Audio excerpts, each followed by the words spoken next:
Hi, everyone, and welcome to QuaranTED, an independently organized virtual TED event to spread ideas and inspiration.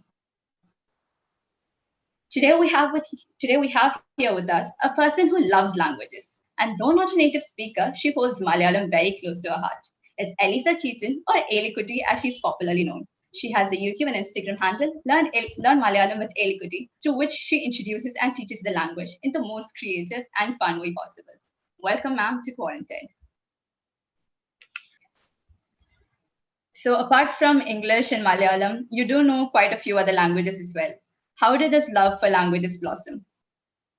I think it's just because since I was young, I was always exposed to other languages. Growing up, my father married my stepmom, and she's from former Yugoslavia. So in the home, whenever I would go visit my grandparents, they would be speaking Serbian. And even though I hadn't really learned it, it was just interesting that, this concept of other languages and other ways of communication.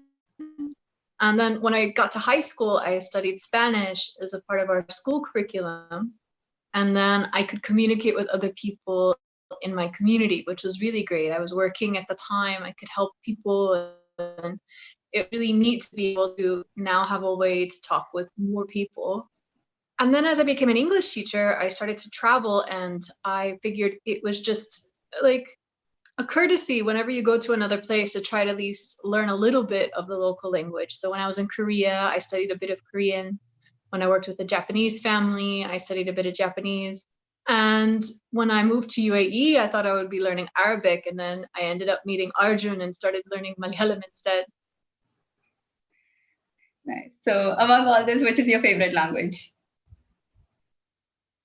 Hard to say. Like nowadays, because I've studied Malayalam, I'm trying to learn Vietnamese right now because we shifted to Vietnam. And every time I try to think of a word in Vietnamese, the Malayalam word comes first. So like just like last week, we got into a taxi and the taxi driver said the address, and I was like, ade. And then I was like, oh no, he doesn't know. So, yeah. So you've basically turned into a very fluent Malayalam speaker now. And what led you to start Learn Malayalam with EliKutty?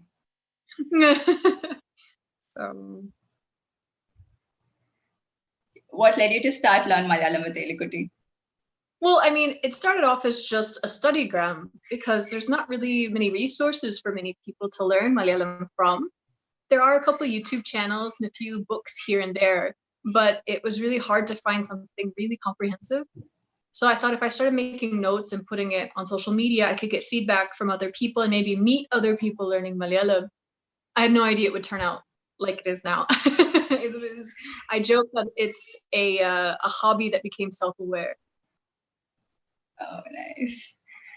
So all your lessons, they're like very engaging, very creative. It's very different from the conventional method in which we were taught Malayalam or any other language for that matter.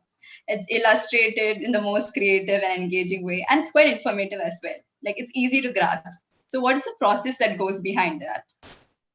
Well, I am an English teacher. I'm a language teacher, and I've studied, how to teach a language and understanding the linguistics and grammar and how to pronounce things. And so I've been teaching over 11 years now, and it's just something I'm really passionate about. So it's kind of like a reverse engineering where, okay, if I would teach this in English, how would I teach it? Okay, let's do that now for Malayalam.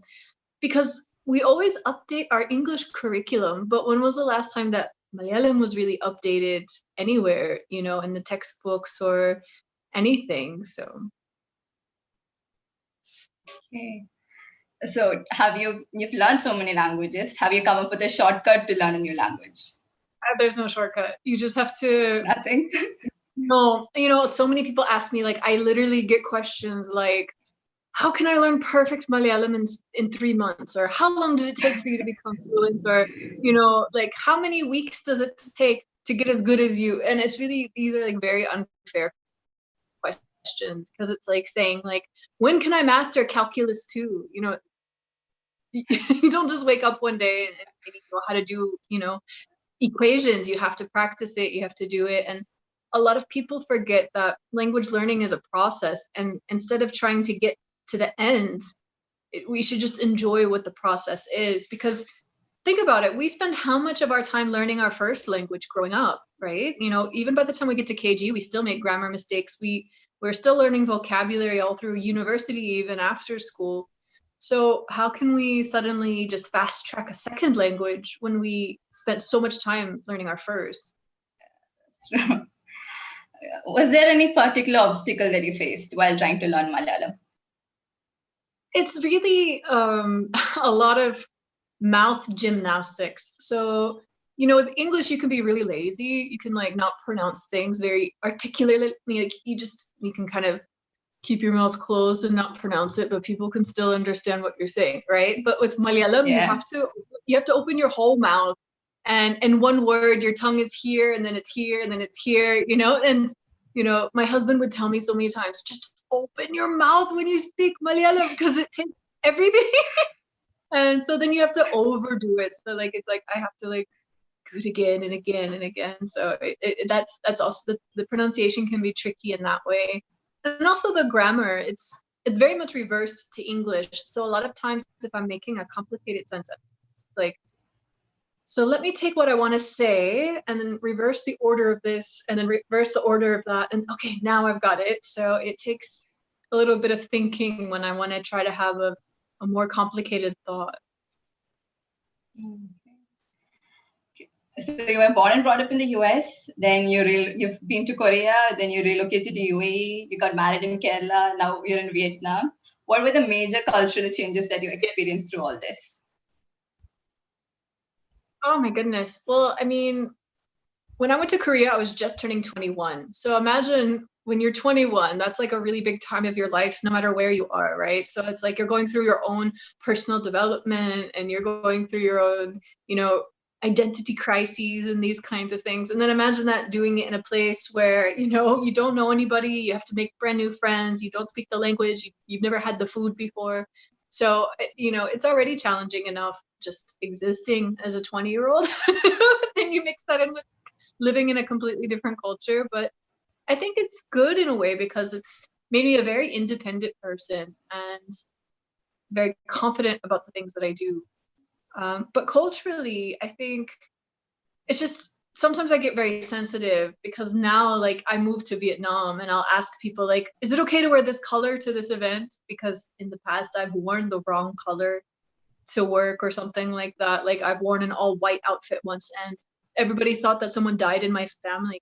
Apparently that's what you wear in Korea when a family member passes away, or you accidentally give something with your left hand instead of your right hand, or these small things. And then once you pick them up, they never leave you, because even when I would go back to America, I'd be giving my credit card like this to people because, in Korea and also here in Vietnam, you just give things with both hands or the right hand. So it's just these little things that you don't think would be a big deal, but they slowly become a part of your day-to-day life. And then you're like, oh, I didn't even realize I picked that up. Okay, what is it that you like most about Kerala?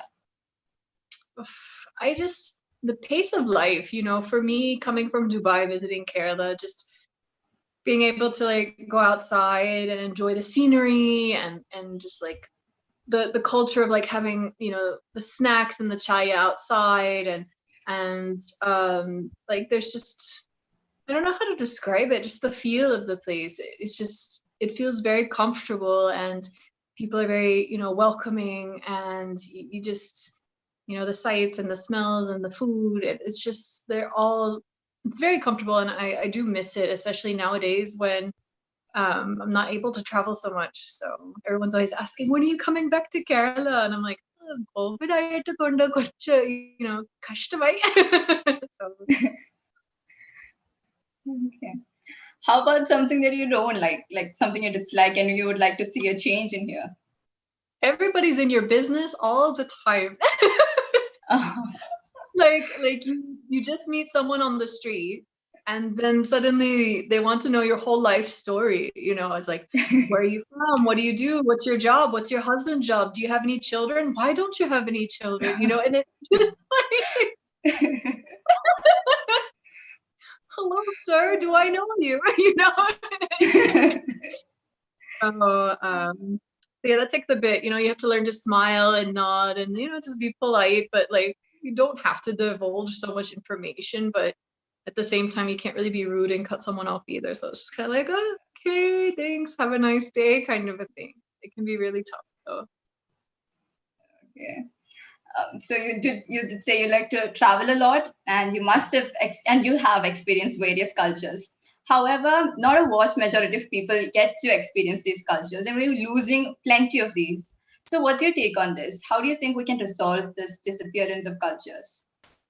I think I talk about this often, is how we can use social media to preserve these aspects of our culture, because all we have to do is upload a video of us talking about it or us performing it. It doesn't even have to be fancy. Like I could be in my living room demonstrating a dance that comes from my cultural background, or I can just tell a story of something that happened to my grandmother when she was growing up. Because once we upload it to the internet, it's there. It's like an artifact, and people can access it at any time. And I think that while globalization has helped the world in so many ways, it also has a way of kind of making everything kind of become very similar or assimilated. And when we have the power to document things about ourselves and show like this has always existed, or this is something we've done, or this is something we used to do and then we stopped doing it for whatever reason, I think that everybody now has the power to document their culture or something that's within their communities, so it doesn't get forgotten. Okay. Have you dabbled with any of these dying dialects, like a language, an ancient language that's being forgotten? I haven't, but I really enjoy seeing the projects that I've seen on Instagram related to American Indigenous languages, especially because I have family members. My uncle had married a woman from the Native Alaskan community. So my cousins they have a Native Alaskan heritage. And so through them, I've seen some of the resources that people are starting to make to maintain the indigenous languages of Alaska, the way they prepare fish, the way they make clothes, these types of things. And they're passing it on through their children as well.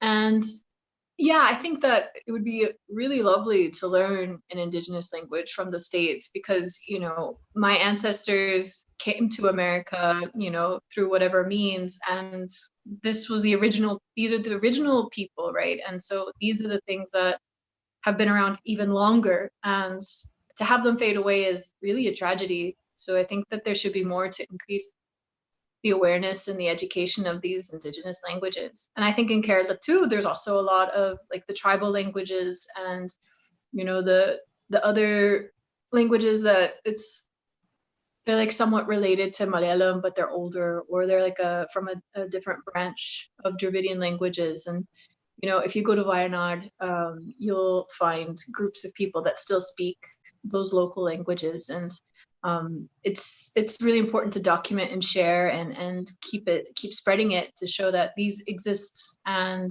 maybe they can pass it on to the next generation. Yeah, sure. So I happened to chance across your tryst with making paisa. And what served the most was that even among all that mess and the disastrous turn of events that happened, you managed to enjoy it and find the best out of it.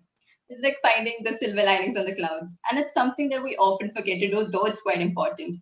How do you think someone can inculcate this attitude? I think, I always tell people that the key to having a better outlook on life is we have to separate the things we can control and the things we cannot control.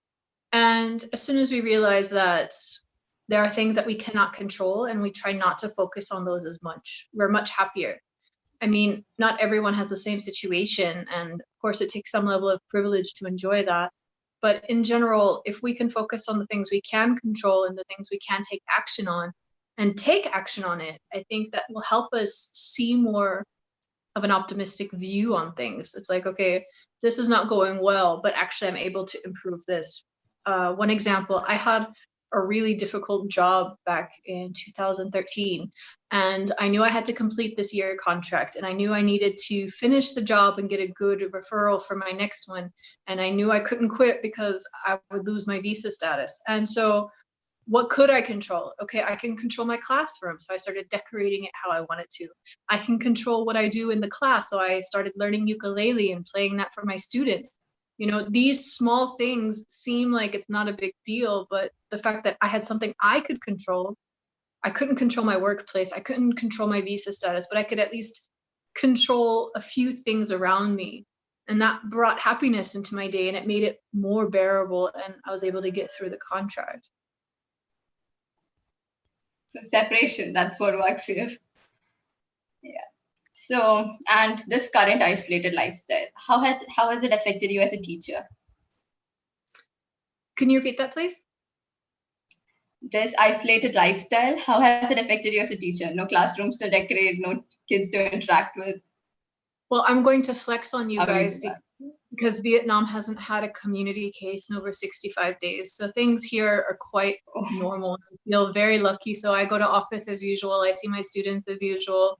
It's bizarre because I'll tell you, I was in Dubai from March until July. So March is when everything pretty much shut down. And then I finished the end of the school year, and it was very dismal, to be frank, due to the nature of the culture of our school. The students couldn't show their faces on the cameras, and I was literally just talking into the void every day, 5 days a week for months, and it does wear on you. And so what I did is I just found things outside. And if you notice, like a lot of creators during lockdown, I did so much with EliKutty during that time. I had several collaborations, I had new ideas for content. For me, it was just about keeping busy.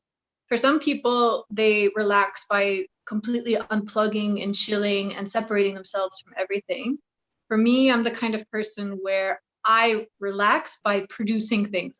I don't know how to exactly, I have to keep my mind busy. So for me, because I was sitting and staring at this screen for hours at a day, I had to get up and move and do stuff. But since I couldn't go out, I was like, okay, well, what can I do? I can make videos, I can create content, I can, do this kind of thing. And that's what kind of kept me going. Like EliKutty really helped me get through a lot of the difficulties in the early parts of the COVID separation, especially because my husband wasn't even in Dubai. He had already relocated to Vietnam before COVID became like really big. So our whole year got really, really mixed up. So it was just, we were just trying to be grateful that I still had a job. He still had a job. We were safe, and we had things, because a lot of my friends lost work, or they weren't able to send their kids to childcare, so they had to stay home. And, so it was just kind of okay, this is, again, what's within my control, and what can I do to keep myself happy? I can't control the lockdown. I can't control the corona cases. I can't control the fact that everyone back in America is arguing about wearing a mask. So I just need to stop thinking about it and focus on what I can do. Okay. So do you have any new EliKutty projects lined up for the future? Well, this month we're working on lyrics and song lyrics, and I'm really excited because I got to work with up-and-coming musicians and some popular musicians within Kerala. One thing I really strive to do with EliKutty is I try to highlight people within the Malayali community, because I don't want to be the face of Malayalam. That's not right. And so, yes, I do appear to give lessons and talk about things, but really Malayalam is about Malayalis, and I try to focus their work and what they do within my content. So I was really happy to work with several talented artists on the song series. I've got a few things coming up related to festivals, and then might do some diving to see some similarities between Tamil and Malayalam to kind of highlight the brotherhood that Kerala and Tamil Nadu share. So lots of fun things, and a few, interviews with some personalities also in the editing box. So I've got plenty on my plate right now, and really happy about it. So out of the series you've done till now, which is something that's close to heart, something that you like the best? Oh, my favorite series was the Nyangale Pole. It was really dear to me. So I had sent basically a shout out through my stories saying, if anybody is in a mixed couple relationship like Arjun and I, please send your videos in. And we talked about this for months, and people were sending it in. And again, I was living in Dubai. I was by myself. I hadn't seen my husband in months. And I'm getting these precious videos of these couples talking about how they met and teaching each other Malayalam. And it was just the most heartwarming thing. And the fact that it had such a good response from the audience, people were sharing their stories, people were messaging me saying, we can't be open about our relationship, but we're really happy to see other people are like this. We thought we were the only ones, and just to see it have that kind of an impact. And also for me to have the opportunity to help sensitize audiences to the fact that, yes, there are normal loving couples that don't come from the same country or from the same state or, have the same background. And that's probably my favorite series that I've done today. Okay, yeah, that is a really good one. I did like it too. Then there are quite a few similarities between Portuguese and Malayalam, maybe because we interacted with them because they came here. So have you noticed any such similarities with any other languages? So yeah, you're right. Like a lot of people like to talk about Meisha and Mesa and Kasera and Janela and these words. And Malayalam actually has words that come from Dutch, like the word for toilet. Kakus comes from kakuis, which is Dutch. And then also, a lot of people draw parallels between Korean and Tamil. That's really interesting. Like na is I, also in Korean as well as Tamil, and there's some similar words there. Arabic shares a lot of similarities with Spanish because there was a time where the Islamic Empire was in Spain, and so they had an influence on each other's language. Like the word for sugar is azúcar in Spanish, and it's sukar in Arabic. And then there's this big story about how the word for orange originally came from the word lemon, which started in like South India, and then it went around and transformed through Hindi, Sanskrit. It transformed through Sanskrit, Persian, Arabic, Portuguese, and then it came back to Kerala, as naranja. So it's just, language is in a flux and it flows and it tells a story if you follow it back long enough, which is why it's important to preserve them, because when we start losing languages, we start losing these links, and it's kind of harder to retrace history or see who interacted with who when these languages die out. So that's all the questions that I had to ask you. But then before we do wind up, is there any message that you would like to leave us with? I'm really happy that I was able to work with you guys, because it's been a really difficult year for everyone, and especially for people trying to organize things and bring people together and share their ideas. I feel that we all have a huge amount of screen fatigue at this point. It's like, how many Zoom conferences can we have in one day before our mind completely turns to mush? And I just think, it's easy for me to say here because I'm out and about and living a somewhat typical life now, but it's really important that we just follow that we follow the guidelines given to us, that we take care of each other, we think of each other. And even though we're getting tired of, always wearing our masks and sanitizing our hands and everything, we just have to think about the future, and that there has to be something on the other side. We just have to get there. And in the meantime, we have to just keep thinking, keep dreaming, keep making, keep doing, and keep pushing through, because, we're humans and that's what we do. We find our way through things. There's always hope that there's something better there on the other side. So thank you, ma'am, so much for taking out the time and talk to us, and another video meet again. And on behalf of the entire team at GEC, the entire TEDx team at GEC, I would like to extend our gratitude to you. Thank you for this very engaging and enjoyable conversation. I hope you had fun as well. Thank you so much. Thank you.